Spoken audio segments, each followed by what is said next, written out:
Alright guys, you know what time it is. It's time for me to pretend like I'm not a furry. God, I can't even say it with a straight face. Man, today we are talking about one of those anime that may have just been better off not existing. Actually, before we even talk about the horrendous masterpiece that is Gleipnir... Gleipnir?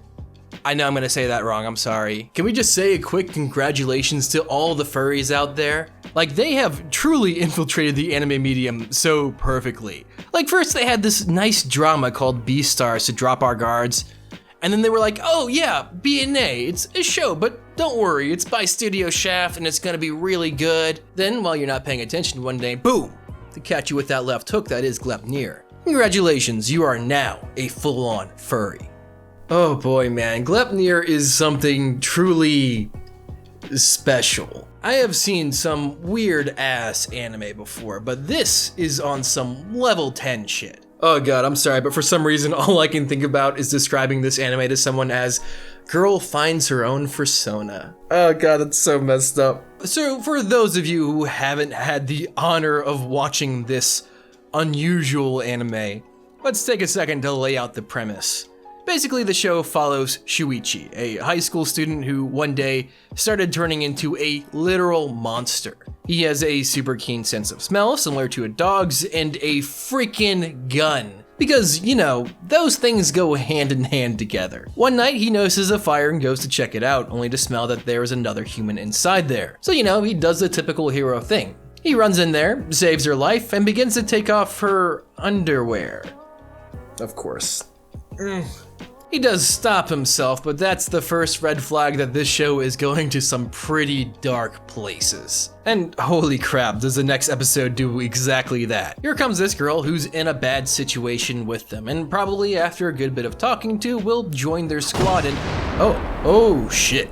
I don't think she's gonna be able to walk that one off, guys. Oh my, this show is just so randomly dark, it's insane. Like, it kind of reminds me of the more cornier sections of Madoka Magica where it just randomly goes extremely dark. Oh yeah, and our friend Shuichi apparently has this special ability to literally be crawled inside of by another human being and controlled. And yeah, you might think that this can be taken to a sexual place. And don't worry, the creators will make sure you don't forget it. Holy shit, this show has so much sexual tension written in here, it's horrifying. It feels like at any point this show could turn into one of those super dark hentai that you wish you had just never watched, but you had to for science. Oh, there are just some things on the internet you guys can't unsee. Be careful. Like, damn, they do not pull any punches with this show. And for some reason, suicide is a recurring theme of this show. Like, just in case the vor and cold-blooded murder wasn't enough for you. I feel like the other protagonist of the show is just constantly trying to kill herself. Like, she legit makes a pact with Shuichi that if he dies, she'll off herself as well. And we've seen on multiple occasions be like, alright guys, I guess it's that time again. Look, all I can say is that clearly Shuichi and Kure, I think that's how her name is pronounced, have a very positive relationship and is definitely not messed up or abusive in any way. Oh, Jesus. And they like romanticize the hell out of their relationship too. Like, yes. If the girl you've been dating for a week is killed in a traffic accident, obviously go ahead and end it yourself. I mean, that's the gentlemanly thing to do. Now that I think about it, is this just like a really shitty modern interpretation of Romeo and Juliet? Either way, I think both of these characters need a little bit more literature in their lives. Basically, the show follows them as they collect these tokens to try and get to 100 before everyone else, because if you turn in 100 of them, the mysterious alien dude will basically turn you into a god. And who better to be gods than the two local suicidal teenagers? Oh man, I know, I'm cheating on this show way too much. It's just that the premise is so freaking insane. It's like trying to explain the storyline of Tiger King to someone. It has all these crazy twists and turns, but frankly, it's really good. God, I can't believe I'm saying this. I freaking love this show. I just really like shows where I can't predict what's going to happen next, and boy, Gleipnir is one of the most unpredictable anime I've ever seen. I did not think they would openly kill a character who I totally thought they were going to keep as a supporting character. And I did not think that aliens would be involved. But you know what? This show has set the bar for crazy so high that I believe it. Like, whatever comes out of their mouths, I'm like, yeah, obviously it's these shape-shifting aliens that are all stuck as coins that need to be brought back to their spaceship that just so happens to be shaped like a vending machine. But there was like clearly a lot of passion that was dumped into this show. Like, the art is weirdly clean, the character models are surprisingly descriptive, the fight scenes are well choreographed and have a sense of urgency to them. The creators are clearly passionate about this show despite how absolutely batshit insane it is. Not to mention the story is super engaging. Although I'm not a fan of how the alien also doubles as a walking exposition machine for the most part, the show leaves a lot up to the viewer's interpretation. I mean, not up to like Tower of God levels, but still leaves a lot of questions unanswered, which draws you in wanting to know more. I mean, granted, I doubt we'll get any super brilliant reveals. I'm pretty sure the entire show is just one giant sex metaphor. No, I'll take that back. I'm positive the show is just one giant sex metaphor. But still, it's neat to sit there and theorycraft to an extent, because I also didn't predict the bit where the aliens would be involved. But you know, expect the unexpected, I guess. Now, am I saying Gleipnir is my favorite show of the season? No, probably not.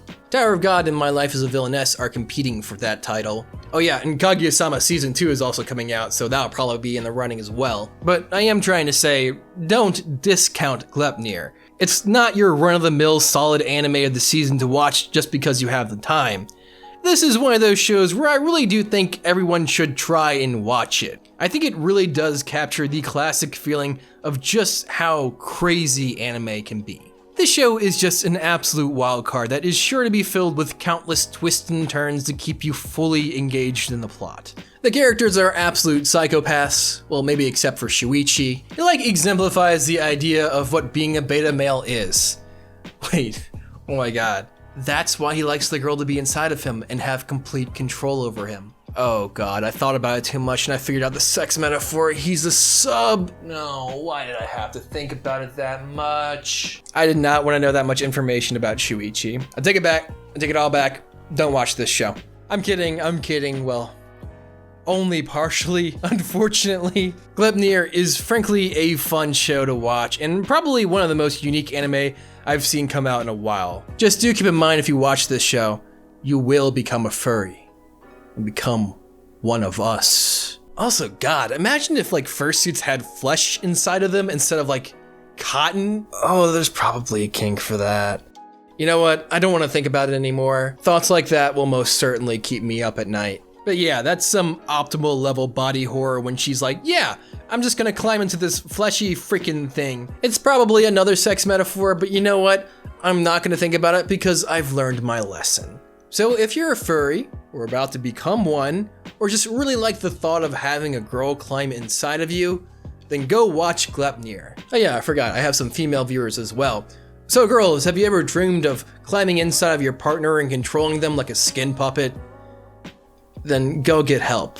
Don't watch Gleipnir, please. My main point is that this show is a straight up roller coaster of emotions so far. The characters are constantly fighting for their lives while also being suicidal. Not to mention the sexual tension is so thick you could run a knife through it or put a bullet inside of it, i.e. the show's preferred method. So if you're down to watch one of the craziest shows of the season, if not the year, go watch Gleipnir. Hey, that rhymed. Thank you guys for watching. God, I hope this video doesn't get demonetized, but I don't have my hopes up. Also, my mic, yay, my mic is working now. God bless. I've been having trouble with my mic. I want to complain about it even more because it was such a simple fix. It was just, But it should sound significantly better now. Like I've been saying all this week, I've ditched my usual upload schedule in exchange for uploading once videos are done. Hopefully I can do about 3 videos a week. It looks like that's definitely a possibility. So if you guys want to support me, please support me on Patreon. Google AdSense is paying terribly right now in particular, but just in general, it's not a good way to survive. So feel free to become one of my heroes on patreon.com/ManimeMatt. Or you can just check the description, I'll have a link in there. Hey, huge thank you to my patrons, you guys are my heroes. Please make sure you guys share, like, comment, and subscribe. This is Manime Matt. Make sure you guys say man and go watch that goddamn anime.